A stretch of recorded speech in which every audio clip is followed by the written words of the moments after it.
আমি এখন স্বাধীন দেশের স্বাধীন নাগরিক, কারামুক্ত হয়ে বললেন আজহার।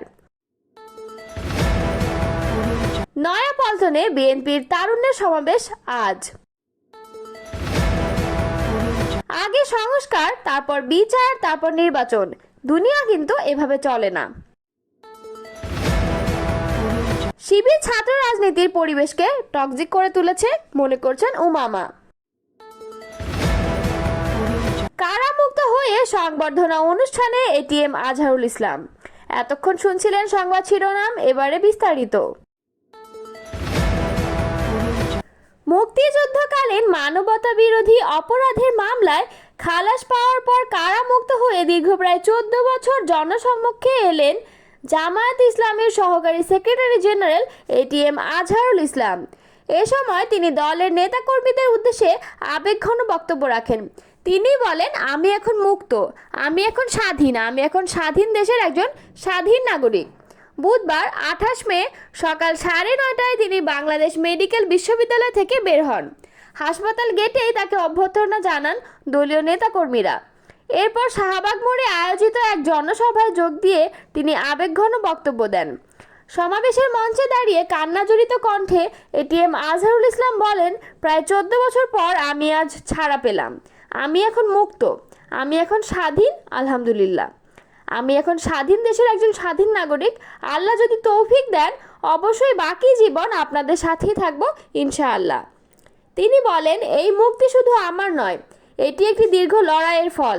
একটি অন্যায় ও রাজনৈতিক উদ্দেশ্য প্রণোদিত মামলায় আমাকে মৃত্যুদণ্ড দেওয়া হয়েছিল, কিন্তু সত্য চিরকাল চাপা থাকে না। আজ সেই সত্য প্রতিষ্ঠিত হয়েছে। আদালতকে ধন্যবাদ জানিয়ে আজহারুল ইসলাম বলেন, আমি সর্বপ্রথম আদালতকে ধন্যবাদ জানাতে চাই। তারা দেশে ন্যায় বিচার প্রতিষ্ঠায় অগ্রণী ভূমিকা পালন করেছেন। তবে এটা সত্য যে এতদিন দেশে ন্যায় বিচার ছিল না। বিচার ব্যবস্থাকে ব্যবহার করা হয়েছে রাজনৈতিক প্রতিহিংসার হাতিয়ার হিসেবে। আমাদের অনেক ভাইকে জুডিশিয়াল কিলিংয়ের মাধ্যমে দুনিয়া থেকে বিদায় করে দেওয়া হয়েছে। তিনি আরও বলেন, আমার আইনজীবীরা দীর্ঘ সময় ধরে অক্লান্ত পরিশ্রম করেছেন। তারা সঠিক তথ্য, উপাত্ত, দলিল ও যুক্তি উপস্থাপন করে প্রমাণ করেছেন যে এই মামলার কোনো ভিত্তি ছিল না। 36 জুলাইয়ের মহাবিপ্লব ও 5 আগস্টের পতন প্রসঙ্গে তিনি বলেন, আমি বিশেষভাবে ধন্যবাদ জানাতে চাই 36 জুলাইয়ের মহাবিপ্লবীদের, যাদের রক্ত, ঘাম আর আন্দোলনের ফসল আজকের এই মুক্তি। তাদের কারণেই 5 আগস্ট দেশের জনগণ একটি অত্যাচারী স্বৈরশাসকের পতন ঘটিয়েছে। তিনি আরও বলেন, যারা 15 বছর ধরে রাজপথে নিজেদের রক্ত ঢেলে জনগণের ঘাড়ে চেপে বসা একদলীয় শাসনের অবসান ঘটিয়েছেন, তাদের শাহাদাতের সর্বোচ্চ মর্যাদা কামনা করি। এই রক্ত কখনো বৃথা যাবে না। এই আত্মত্যাগই বাংলাদেশের ভবিষ্যতের জন্য আলোর পথ দেখাবে। আগামী দিনে জনগণের সঙ্গে থাকার প্রত্যাশা ব্যক্ত করে বলেন, আমি জানি এই মুক্তির দায়িত্ব আমার উপর আরও অনেক বড় দায়িত্ব নিয়ে এসেছে। আমি কথা দিচ্ছি, আল্লাহ যদি আমাকে তৌফিক দেন, আমি আপনাদের সঙ্গেই থাকব। রাজধানীর নয়াপল্টনে বিএনপির কেন্দ্রীয় কার্যালয়ের সামনে আজ তারুণ্যের রাজনৈতিক অধিকার প্রতিষ্ঠার সমাবেশ করবে জাতীয়তাবাদী ছাত্র দল, যুবদল ও স্বেচ্ছাসেবক দল। সমাবেশে ঢাকা, সিলেট, ফরিদপুর ও ময়মনসিংহ থেকে 15 লাখ তরুণ উপস্থিত থাকবেন বলে আশা করছেন আয়োজকরা। বুধবার 28 মে দুপুরে আয়োজিত এই সমাবেশে প্রধান অতিথি হিসেবে বক্তব্য রাখবেন বিএনপির ভারপ্রাপ্ত চেয়ারম্যান তারেক রহমান। গত সোমবার 26 মে ঢাকায় বিএনপির কেন্দ্রীয় কার্যালয়ে এক সংবাদ সম্মেলনে সমাবেশের বিষয়ে জানান আয়োজকরা। সংবাদ সম্মেলনে স্বেচ্ছাসেবক দলের সভাপতি এস.এম. জিলানী বলেন, আমরা চট্টগ্রামে তারুণ্যের মিলন মেলা দেখেছি। আমাদের লক্ষ্য শতভাগ অর্জিত হয়েছে বগুড়াতে। ঢাকার সমাবেশে সব রেকর্ড ভেঙে 15 লাখ তরুণ তরুণী যোগ দেবেন বলে আশা রাখছি। তরুণদের কাছে টানতে মে মাস জুড়ে কর্মসূচি ঘোষণা করে বিএনপির এই 3 সংগঠন। কর্মসূচি অনুযায়ী 4টি বড় বিভাগ ও শহরে 2 দিন করে মোট 8 দিন সেমিনার ও সমাবেশ করেছেন তারা। এর আগে চট্টগ্রাম, খুলনা, বগুড়ায় সেমিনার ও সমাবেশ হয়েছে। ঢাকা মহানগর পুলিশ সমাবেশ স্থলে অতিরিক্ত নিরাপত্তা ব্যবস্থা গ্রহণ করেছে এবং পাশাপাশি দলীয় স্বেচ্ছাসেবক বাহিনীও কাজ করে যাচ্ছে। বিএনপির স্থায়ী কমিটির সদস্য ডক্টর আব্দুল মঈন খান বলেছেন, আগে সংস্কার, তারপর বিচার, তারপর নির্বাচন। দুনিয়া কিন্তু এভাবে চলে না। এই বাস্তবতাও সরকারকে উপলব্ধি করতে হবে। এখানে ভুল ধারণা সৃষ্টি করা হচ্ছে, একটা প্রতিপক্ষ সৃষ্টি করার চেষ্টা চলছে। কারা করছে তাদের চিহ্নিত করতে হবে।